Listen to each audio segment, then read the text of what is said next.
वैसे तो मेरी रंगत बिल्कुल साफ सुथरी और गोरी चिट्ठी थी। मेरे नक्श भी काफ़ी तीखे थे, लेकिन मैं दुबली पतली बहुत थी। बचपन से ही मुझे लड़कों के साथ खेलने कूदने का बड़ा शौक था। अक्सर मैं गली मोहल्ले में लड़कों के साथ ही खेलते हुए नजर आती थी। घर में मैं सबसे छोटी थी, इसलिए माँ बाप का लाड प्यार मेरे साथ कुछ ज़्यादा ही था। मुझसे बड़ी दो बहनें थीं जो शादीशुदा थीं। मेरा ज़्यादातर समय लड़कों के साथ ही गुजरता था, इसलिए मेरा पहनना ओढ़ना भी वैसा ही था। मैं लड़कों की तरह शर्ट और जींस पहनती थी और सिर पर कैप लगाए रहती थी। क्रिकेट, बैडमिंटन और फुटबॉल मेरे पसंदीदा खेल थे।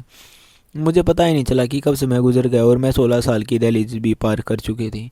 16 की होते ही मेरी माँ ने मुझे ज़बरदस्ती घर पर बैठाना शुरू कर दिया और कहने लगी कि अब तुम बड़ी हो गई हो, हर वक्त मोहल्ले के लड़कों के साथ खेलना ठीक नहीं लगता। लेकिन मेरा मन अब भी मैदान की तरफ ही भागता था और माँ की डांट के बाद भी मेरा ध्यान बाहर चल रहे मैच पर ही रहता था। मेरी माँ से बहुत मिन्नत की कि बस आखिरी बार खेलने दे, लेकिन उन्होंने बाहर जाना बंद कर दिया। मैं बस छत पर जाकर पतंग उड़ाया करती थी या बराबर वाले साहिल की छत पर जाकर उसकी माँ से शिकायत कराती थी कि मुझे घर में कैदी बना दिया है। मेरा उठना बैठना और चाल डाल सब लड़कों जैसी थी, इसलिए साहिल मुस्कुरा कर कहता कि अब तुम बड़ी हो गई हो, थोड़ा संभल कर रहा करो। साहिल उल्टा मुझे ही समझाने लगता और मैं अक्सर उसी से उसकी शर्ट लेकर पहन लेती थी। भले ही मैं लड़कों के साथ खेल कर बड़ी हुई थी, लेकिन मोहल्ले के किसी भी लड़के ने कभी मेरे साथ बदतमीजी नहीं की थी और इसकी वजह साहिल था, जो हर जगह मेरा रक्षक बनकर मेरे साथ रहता था। वह माँ के बहुत से काम भी कर देता था, क्योंकि हमारे घर में कोई भाई नहीं था। पापा विदेश में रहते थे और 6 महीने बाद ही आती थी। जैसे ही मैंने 12वीं पास की, मेरी माँ की एक सहेली ने मेरे लिए अपने बेटे का रिश्ता मांगा। मैं 20 साल की थी जब भोपाल से वह रिश्ता आया, लेकिन मैंने माँ से साफ कह दिया कि मैं आपको छोड़कर दूसरे शहर नहीं जाऊंगी। तो मम्मी कहने लगी, तुम्हारी जो करतूतें हैं, मैं तुम्हें अपने से पास ब्याह कर जलील नहीं होना चाहती। अरे इतनी बड़ी हो गई है और एक कप चाय का बनाना नहीं आता। वह मेरी बचपन की सहेली है, बिल्कुल बहनों जैसे आपस में प्यार है। वह तेरे सारे राज छुपा लेगी और यही मेरी माँ की सबसे बड़ी गलती थी। खैर, मेरी शादी की तरफ उस वक्त कोई ध्यान नहीं था। मेरा सारा दिमाग अभी भी खेल कूद में अटका रहता था। शादी के 4 दिन पहले तक मैं बाहर निकलने की तरकीब करती रही और छुप छुप कर बाहर भी जाती थी। मेरी माँ मुझे ज़बरदस्ती खींचकर घर में बंद कर देती और कहती कि शादी होने में 4 दिन बचे हैं और इसी लड़की को चैन नहीं है। दुल्हन इस तरह शादी से पहले इधर उधर भागे तो उसके चेहरे पर निखार नहीं आता। वह 4 दिन मैंने बड़े मुश्किल से घर में काटे थे। आसमान में पतंगें उड़ती और कटती देख मैं सीधी छत की तरफ भाग जाती कि शायद कोई कटती हुई पतंग हाथ लग जाए। खैर, मेरी बारात भोपाल से आई थी। दिन में शादी हुई, रात को ट्रेन से ही वापस का सफ़र शुरू हो गया। दुल्हन बनी घूंघट में मैं ट्रेन में बैठी बहुत बोर हो रही थी। मेरा पति अमित बार बार मुझे गौर से देख रहा था। मेरी सास भोपाल में रहती, इसीलिए वह मेरा आना जाना बहुत कम था। इसी वजह से मुझे न तो अपने ससुराल के माहौल का अंदाज़ा था और न ही अमित के स्वभाव का। बचपन में भले ही मैं लड़कों के साथ खेलकर बड़ी हुई थी, लेकिन जिस तरह अमित मुझे देख रहा था वैसी नज़र मैंने कभी महसूस नहीं की थी। वह मेरे सामने वाली बर्थ पर बैठा था। एक तो पहली बार मैं ट्रेन पर का सफ़र कर रही थी और ऊपर से भारी दुल्हन का जोड़ा पहन कर रखा था। मैं हमेशा जींस शर्ट या टी शर्ट में रहती थी, इसलिए उस भारी लहंगे में मुझे बहुत असहज लग रहा था। बड़ी मुश्किल से मैंने 16-17 घंटे का वह सफ़र पूरा किया। भोपाल पहुंचने के बाद सास ने पड़ोस की एक लड़की से मेरा मेकअप ठीक से करवाया। मैं थकान और नींद की बेहाल थी। मुझे गहरी नींद आती है, इसलिए कमरे में आते ही मैं लेटकर सो गई।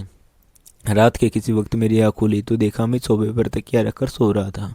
यह देखकर मुझे थोड़ी झिझक हुई कि शायद मुझे इसका इंतज़ार करना चाहिए था। घड़ी देखी तो 3 बज रहे थे। मुझे बहुत भूख लग रही थी। मैं उठकर कुछ खाने की ही सोच रही कि मेरा पैर किसी चीज़ से टकरा गया और मेरे मुंह से हल्की सी चीख निकल गई।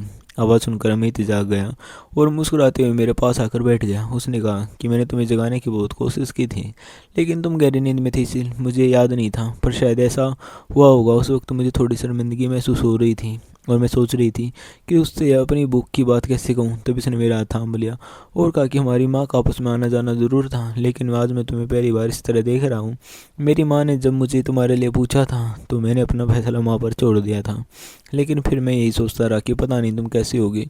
और आज तुम्हें देखकर मुझे अपनी माँ के फैसले पर कोई अफसोस नहीं है। तुम बहुत सुलझी हुई और खूबसूरत हो और मैं खुश थी कि मेरी माँ ने तुम्हें मेरे लिए चुना। यह कहकर अमित ने साइड टेबल से एक अंगूठी निकाली और मेरी उंगली में पहना दी। कुछ देर तक वह मेरी तारीफ करता रहा। मेरे लिए यह सब बिल्कुल नया था, क्योंकि जिन लड़कों के साथ मैं बचपन से खेली थी उन्होंने मुझे कभी इस नज़र से नहीं देखा था।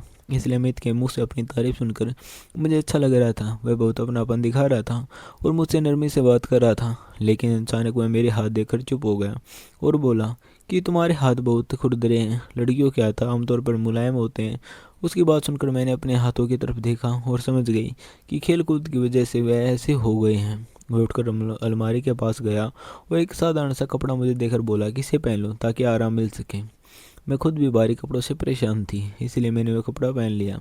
जब मैं कमरे में वापस आई तो अमित खुद को तैयार कर रहा था और मुझे देखकर मुस्कुरा दिया। उसने मुझसे कुछ मीठी बातें की, लेकिन थोड़ी देर बाद उसके चेहरे के भाव अचानक बदल गए और वह बिना कुछ कहे कमरे से बाहर चला गया। मैं हैरान रह गई क्योंकि अभी कुछ पहले पहले तक सब ठीक था। मैं देर तक उसका इंतज़ार करती रही, लेकिन वह वापस नहीं आया। पूरी रात वह कमरे में नहीं लौटा। सुबह जब मैं बाहर निकली तो देखा कि वह बाहर लॉन्च में सोफे पर सो रहा था। मुझे बहुत अजीब लगा कि वह मेरे साथ कमरे में सोने के बजाय बाहर क्यों चला गया। जब मैं उसके पास गई तो वह मुझसे नज़रें चुराने लगा और यही सिलसिला आगे भी चलता रहा कि मैं जितना उसके करीब जाने की कोशिश करती वह उतना ही मुझसे दूर होता चला जाता। वह वजह भी नहीं बताता था। शादी के बाद उसकी कुछ मीठी बातों ने मेरी पूरी दुनिया बदल दी थी, लेकिन पता नहीं क्यों वह मुझसे दूरी बनाए रखने लगा था। काफ़ी दिन गुजर गए थे, फिर भी उसका व्यवहार नहीं बदला था। एक दिन मैं तंग आकर उसके सामने खड़ी हो गई और पूछा, अमित तुम मुझसे बात क्यों नहीं करते और मुझसे दूर क्यों रहते हो? वह बोला, तुमने मेरे साथ अच्छा नहीं किया। अगर मुझे पहले पता होता कि तुम ऐसी हो तो मैं तुमसे कभी शादी नहीं करता। मैं उसकी बात का मतलब नहीं समझी और पूछा, आखिर मैंने क्या किया है? तब वह बोला, तुम्हारे अंदर लड़कियों वाली कोई बात नहीं है। मुझे लगा मैं शायद मेरे ढीले कपड़ों की वजह से वैसा सोच रहा है, क्योंकि मुझे शुरू से ट्राउज़र और टी शर्ट पहनने की आदत थी। इसलिए मैंने अपने दहेज की सारी साड़ियाँ निकाल ली और उन्हें पहनना शुरू कर दिया। मैंने अपनी सास के साथ मिलकर अमित की पसंद का खाना बनाना सीखा और उसके सारे काम अपने हाथों में करने लगी। 2 महीने में मैंने खुद को पूरी तरह बदल लिया ताकि उसका व्यवहार ठीक हो जाए, लेकिन वह तो पत्थर बन चुका था। वह रोज़ देर से घर आता और सोफे पर ही सो जाता। मैं उसकी मोहब्बत के लिए तड़पती थी, क्योंकि मैं उसकी पत्नी थी और उसके साथ अपनापन चाहती थी। मैंने उसकी पसंद में खुद को डाल लिया था, लेकिन फिर भी वह मुझसे दूर ही रहता था। एक रात मुझे तेज़ आवाज़ से नींद खुली और मैंने सुना कि अमित और मेरी सास में बहस हो रही थी। मैं सास के कमरे तक गई और सुना कि अमित दूसरी शादी की बात कर रहा था। ये सुनकर मेरे पैरों तले ज़मीन खिसक गई। मेरी सास उसे डांट रही थी और कह रही थी कि सौम्या ने तुम्हारे लिए खुद को बदल लिया है, फिर भी तुम दूसरी शादी करना चाहते हो। लेकिन अमित बोला, मैं उसके साथ नहीं रह सकता। उसमें ऐसी कमी है कि कोई भी मर्द उसके साथ ज़िंदगी नहीं गुजार सकता और ज़रूरत पड़ी तो मैं उसे तलाक भी दे दूंगा। तभी वह कमरे से बाहर आया और मुझे देखकर रुक गया। मेरी आंखों में आंसू बह रहे थे। मैं उसके पीछे कमरे में गई और बोली, आज मुझे बता दो मुझ में ऐसी क्या कमी है? उसने कहा, खुद को आईने में देखो तो मैं समझ आ जाएगा। और फिर बोला, तुम्हारे अंदर औरतों वाली खूबसूरती नहीं है। तुम्हारा शरीर बुड्ढों जैसा है। तुम्हारे पास आते ही हुए मुझे अच्छा महसूस नहीं होता और तुम्हारे साथ मुझे घुटन लगती है। मैं तुम्हारे साथ नहीं रह सकता। उसकी बातें सुनकर मैं पूरी तरह टूट गई, क्योंकि एक औरत के लिए इससे कोई बेइज्जती नहीं हो सकती। मैं पूरी रात रोती रही। अगले दिन मेरी सास ने कहा, तुम कुछ दिनों के लिए मायके चली जाओ। शायद इससे अमित को तुम्हारी कदर समझ आ जाए, क्योंकि जब सब कुछ आसानी से मिल जाए तो इंसान उसकी कीमत भूल जाता है। जब तुम यहाँ नहीं होगी तो वह खुद तुम्हारी कमी महसूस करेगा, फिर उसे तुम्हारी कदर होगी। मुझे अपनी सास की बात ठीक लगी और मैं मायके चली गई। पूरे 6 महीने बाद मैं भोपाल से दिल्ली आई थी और मैं काफ़ी बदल चुकी थी। घर पहुँचते मैं माँ से लिपट कर रो पड़ी, लेकिन माँ ने समझा कि मैं उनसे दूर रहने की वजह से उदास हूँ। अभी मुझे आए 1 घंटा भी नहीं हुआ था कि मोहल्ले के सारे लड़के मुझसे मिलने आ गए, जिनके साथ मैं बचपन बिताया था। आज मैं उनसे थोड़ी दूरी बनाकर मिल रही थी, क्योंकि मेरी सोच बदल चुकी थी। उन्हीं में साहिल भी था, जो मेरा सबसे करीबी दोस्त था। सब हंसकर बातें कर रहे थे, लेकिन मेरा दिल परेशान था और अमित की चिंता मुझे खाई जा रही थी। साहिल चुपचाप मुझे देख रहा था। जब सब चले गए वह मेरे पास आकर बैठा और बोला, शोमा तुम इतने उदास क्यों हो? मैंने कहा, मैं ठीक हूँ, लेकिन मेरी आवाज़ भीग गई थी। वह बोला, हम बचपन से साथ रहे हैं। मुझसे झूठ मत बोलो। अगर तुम्हारे पति ने तुम्हें कुछ कहा है तो बस इशारा कर देना, फिर देखना मैं उसे कैसे सब जाता हूँ। मैंने उसे डांटते हुए कहा, वह तुम्हारे जीजा है। तब उसने कहा, तो तुम्हारी आंखों में आंसू लाएगा, उसे मैं छोड़ूंगा नहीं। मैं कुछ नहीं बोल पाई, क्योंकि सच बताने की हिम्मत मुझे नहीं थी। उसकी बहन मेरी बचपन की सहेली थी, इसलिए मैंने सोचा उससे सलाह लूँ। अगले दिन मैं उसके घर गई, क्योंकि उस वक्त साहिल अपनी दुकान पर होता था।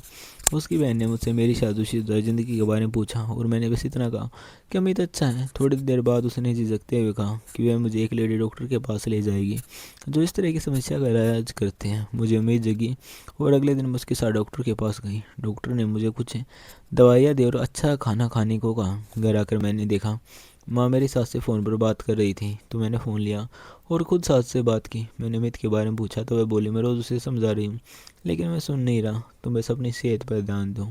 मैं बहुत परेशान थी और डॉक्टर की दी हुई दवाइयाँ खाने लगी। दवा खाते ही मुझे घबराहट होने लगती और सीने में अजीब सी बेचैनी होती थी, लेकिन मैं सोचकर रहती रही कि शायद इससे मेरी परेशानी ख़त्म हो जाए। उसी दिन अमित का फ़ोन आया। यह दिल्ली आने के बाद उसकी पहली कॉल थी। मैंने उम्मीद से फ़ोन उठाया, लेकिन उसने कहा, तुम मेरे साथ जो खेल खेल रही हो वह ठीक नहीं है। मेरी माँ तुम्हारी वजह से मुझे जायदाद से बेदखल कर रही है। मैं तुम्हें छोड़ूंगा नहीं। पता नहीं तुम जैसी मर्दाना लड़की ने मेरी माँ पर क्या जादू कर दिया कि उसे सारी खूबियाँ बस तुम्हारे अंदर ही नज़र आती हैं। अगर तुम्हें मेरे साथ रहना है तो अपना इलाज कराओ। मैं तुम्हें सिर्फ 15 दिन दे रहा हूँ, वरना मैं तुम्हें तलाक भेज दूंगा। चाहे मेरी माँ उसके बाद मुझे घर से बेदखली क्यों न कर दे, लेकिन मैं तुम्हें भी बर्बाद कर दूंगा। यह कहकर उसने फ़ोन काट दिया। मैं फूट फूट कर रोने लगी। अमित अमित कहती रही, मेरे साथ ऐसा मत करो। जैसे ही फ़ोन बंद करके पलटी तो देखा मेरे पीछे साहिल हाथ बांधे खड़ा था। उसे देखकर मैंने जल्दी से अपने आंसू पोंछ लिए। मैं बोला, तुम्हारे पति का फ़ोन था? मैंने कहा हाँ। फिर उसने पूछा, क्या कह रहा था? तुम रो क्यों रही हो? उसके लहजा बहुत गंभीर था। मैंने गुस्से में कहा, तुमसे मतलब तुम क्यों हर वक्त मेरे पीछे पड़े रहते हो और बिना बताए मेरे कमरे में चले आते हो? तुम होते कौन हो ऐसा मेरे कमरे में आने वाले? जाओ यहाँ से। मैं उसे कुछ भी नहीं बताने चाहती थी, इसलिए मैंने उसे खरी खोटी सुना दी थी। वह बोला, तुम मुझसे कुछ नहीं छुपा सकती। मुझे पता है कि तुम्हारे पति का व्यवहार तुम्हारे सामने तो ठीक नहीं है। मैंने कहा, ये हमारे पति पत्नी का मामला, तुम बीच में बोलने वाले कौन हो? भगवान के लिए मुझे अकेला छोड़ दो। मैंने उसे धक्का देकर बाहर निकाल दिया और दरवाज़ा बंद कर दिया। सामने रखी दवाइयों को देखकर अमित की बातें याद आने लगी और मैंने 2 गोली एक साथ खा ली ताकि मेरी समस्या जल्दी ठीक हो जाए और मेरा घर टूटने से बच जाए। लेकिन दवा खाते ही मुझे तेज घबराहट होने लगी और उल्टियाँ शुरू हो गई। मेरी हालत बिगड़ती चली गई। माँ ने जब मुझे इस हाल में देखा तो घबरा गई। पापा घर पर नहीं थे, इसलिए माँ ने साहिल को ही बुलाया और उसी के साथ मुझे अस्पताल लेकर गई। 3 दिन तक मैं कुछ भी खाती तो हजम नहीं होता था। जब लेडी डॉक्टर ने मेरी हालत देखी तो वह बोली, ये दवा बहुत तेज़ है और इसके साइड इफ़ेक्ट भी बहुत ज़्यादा हैं। इससे किडनी तक खराब हो जा सकती हैं। ऐसे झूठे इलाज के चक्कर में अपनी ज़िंदगी बर्बाद मत करो। उसने मुझसे पूछा कि मैंने ये दवाई क्यों ली, तब मैंने रोते हुए उसे सारी बात बता दी। मेरी बात सुनकर वह बोली, ये सब किसी के वश में नहीं होता कि भगवान इंसान को कैसा शरीर देता है, ये उसके हाथ में नहीं होता। अक्सर लड़कियों को यह समस्या होती है, लेकिन जो मर्द चरित्र से कमज़ोर होते हैं और जिनमें औरत की इज्जत का एहसास नहीं होता, वही ऐसी बातें करते हैं। वक्त के साथ ये समस्या खुद ही ठीक हो जाती है। अगर तुम्हारा पति तुम्हारे साथ पति पत्नी जैसा रिश्ता बनाता और तुम्हें अपने खाने पीने पर ध्यान रखती तो तुम्हारा शरीर खुद बेखुद बदलने लगता। लेकिन मानो तुम्हारा पति या तो दिमागी तौर पर बीमार है या उसकी सोच बहुत घटिया है। मेरी माँ भी वहीं बैठी थी। यह सब सुनकर उसका सिर झुका हुआ था। घर लौटकर साहिल ने मेरी माँ को समझाया कि दवाइयाँ कैसे लेनी है और फिर चला गया। माँ ने मुझसे कहा कि तुमने मुझे पहले क्यों नहीं बताया? मैं रो पड़ी और कहा, माँ मैं आपको परेशान नहीं करना चाहती थी, आप हमेशा अकेली रहती हैं। मुझे घर बसाने का तरीका नहीं आता, लेकिन मैंने अमित के लिए खुद को पूरी तरह बदल दिया था। उसके काम सीखे। आप मेरी सास से भी पूछ सकती हैं। फिर भी वह कहता है कि उसे मुझसे घिन आती है और मेरी संगतों से उसे बोझ लगती है। यह बातें औरत की आत्मा को तोड़ देती हैं, लेकिन फिर भी मैं यही चाहती थी कि उसके दिल में मेरी जगह बन जाए और वह मुझे तलाक न दे, क्योंकि मैं उस दाग के साथ नहीं जीना चाहती थी। माँ की आंखों में भी आंसू बह रहे थे। अगले दिन माँ ने मेरी सास से बात की तो वह खुद भी बहुत परेशान थी और बोली, मुझे माफ़ कर दो, मेरी वजह से सौम्या की ज़िंदगी बर्बाद हो गई। मेरा बेटा एक गलत औरत के चक्कर में पड़ गया था और उससे नाजायज़ रिश्ते बना बैठा था। मैंने उसे कसम देकर सौम्या से शादी करवाई, लेकिन उसकी आदतें नहीं बदली। इसलिए वह घर की शरीफ लड़की में कमी ढूंढने लगा। मेरी सास खुद मेरे पास आई और मुझे अमित से तलाक दिलवाया और बोली वह मेरी बेटी के काबिल नहीं था। लेकिन उसे सब ये बाद मेरा भरोसा मर्दों से उठ गया था। तलाक हुए भी 2 महीने हुए थे कि साहिल की माँ साहिल का रिश्ता मेरे लिए लेकर आ गई, लेकिन मैंने साफ मना कर दिया, क्योंकि एक मर्द से गहरी चोट खाकर मैं किसी और पर भरोसा नहीं कर पा रही थी। जबकि माँ मुझे समझा रही थी कि साहिल ऐसा नहीं है, लेकिन मैंने साफ कह दिया कि मुझे शादी नहीं करनी है और वे लोग मायूस होकर लौट गए। कुछ दिन बाद माँ आंगन में बैठी थी, तभी एक गेंद आकर अंदर गिर गई। बाहर लड़कों का शोर होने लगा और दरवाजे पर दस्तक हुई तो मैंने गेंद उठा ली और दरवाज़ा खोलकर हाथ बाहर निकाला, यह सोचकर कि कोई गेंद लेने आया, लेकिन अचानक किसी ने मेरा हाथ पकड़ लिया। मैं चौंक गई और गेंद हाथ से छूट गई। जब मैंने दरवाज़ा खोला तो सामने साहिल खड़ा था और उसी ने मेरा हाथ पकड़ रखा था। मैंने कहा, साहिल मेरा हाथ छोड़ो। वह बोला, तुमने इनकार क्यों किया? मैंने कहा, यह मेरी ज़िंदगी है, मेरी मर्जी है। वह दरवाजे को धकेल कर अंदर आ गया और बोला, मुझ में क्या बुराई है? सौम्या, इनकार की वजह बताऊं? मैंने कहा, मुझे शादी ही नहीं करनी। वह बोला, क्या उस इंसान से अब भी मोहब्बत है जिसकी वजह से तुम अपनी ज़िंदगी बर्बाद करना चाहती हो? वह गुस्से से मेरी तरफ देख रहा था। मैंने कहा, मुझे किसी से मोहब्बत नहीं है, मर्दों से ही नफरत हो गई है। मैं अपनी ज़िंदगी में किसी मर्द को शामिल नहीं करना चाहती। वह बोला, उस आदमी की वजह से तुम ये सब कह रही हो। आज भी तुम्हें अमित से प्यार है तभी तुम इनकार कर रही हो, वरना तुम्हें अपनी माँ के आंसू और अपनी बाप की झुकी हुई कमर नज़र आ जाती, जो चाहते हैं कि तुम्हारा घर बस जाए। लेकिन तुम्हें तो सिर्फ अमित चाहिए और उसी के गम में तुम सारी ज़िंदगी बिताना चाहती हो। मैंने कहा मुझे अमित से कोई मोहब्बत नहीं है। तब वह बोला तो इसका सबूत दो, मैं इसी रविवार को तुमसे शादी करने आ रहा हूँ। अगर तुम मुझसे शादी कर लो तो मैं मान लूँगा कि तुम्हें अमित से नफरत है। अपने लिए लिए नहीं तो अपने बूढ़े माँ बाप की खुशी के लिए मुझसे शादी कर लो। ये कहकर वह चला गया और मैं फूट फूट कर रोने लगी। उस दिन पहली बार मैंने अपने माँ बाप के बारे में सोचा था, जो मेरे दुख की वजह से अंदर ही अंदर टूटते जा रहे थे। और मैंने उसकी बात का कोई विरोध नहीं किया था जब चाह मैंने साहिल से शादी कर ली। लेकिन जब वह कमरे में आया तो मुझे अजीब सा डर महसूस होने लगा था कि कहीं वह भी मेरी इन्हीं शब्दों के साथ बेइज्जती न करे जैसे अमित ने की थी। जैसे वह मेरे पास आकर बैठा मैं रोने लगी। वह बोला, शोमा, हर आदमी इतना गिरा हुआ नहीं होता। तुम मुझे बचपन से जानती हो। क्या तुम्हें लगता है कि मैं तुम्हारी उन कमियों पर तुम्हें जलील करूंगा जिन पर तुम्हारा कोई बस ही नहीं है? मैं हैरान थी कि उसे यह सब कैसे पता। वह हमेशा मेरे दिल और दिमाग में चल रहे सवालों को पढ़ लेता था। वह मेरा हाथ थाम कर बोला, लेडी डॉक्टर की सारी बातें मैंने सुन ली थी। वह भी जो तुमने उन्हें बताया था। मैंने तुम्हारे माँ बाप से भी कहा था कि ऐसे घटे इंसान किससे थे, तुम्हें तलाक दिलवा दें, क्योंकि मैं तुम्हें बनाना चाहता था। अब जो हो गया उसे भूल जाओ। बस इतना याद रखो कि साहिल तुमसे बचपन से मोहब्बत करता है। जिन दिनों तुम्हारी शादी अमित से हुई थी मैं दूसरे शहर में था। मुझे ये बात बाद में पता चली, वरना मैं कभी तुम्हारी शादी वहाँ होने ही नहीं देता। फिर उसने मुझे अपनी बाहों में भर लिया तो मेरे दिल में कोई डर नहीं था, बल्कि सुकून था, और मैं उसके सीने से लग गई। मुझे तब समझ आया कि शायद असली मोहब्बत वही होती है जिसमें इंसान किसी की कमियों को नहीं बल्कि उसके दिल को देखता है। आपका इसके बारे में क्या ख्याल है दोस्तों? कहानी कैसी लगी ज़रूर बताना। पसंद आई हो तो लाइक करें और रोज़ नई कहानियाँ सुनने के लिए हमारे चैनल को सब्सक्राइब ज़रूर करें। तो दोस्तों, आप सभी का बहुत बहुत धन्यवाद। कल फिर मिलते हैं एक नई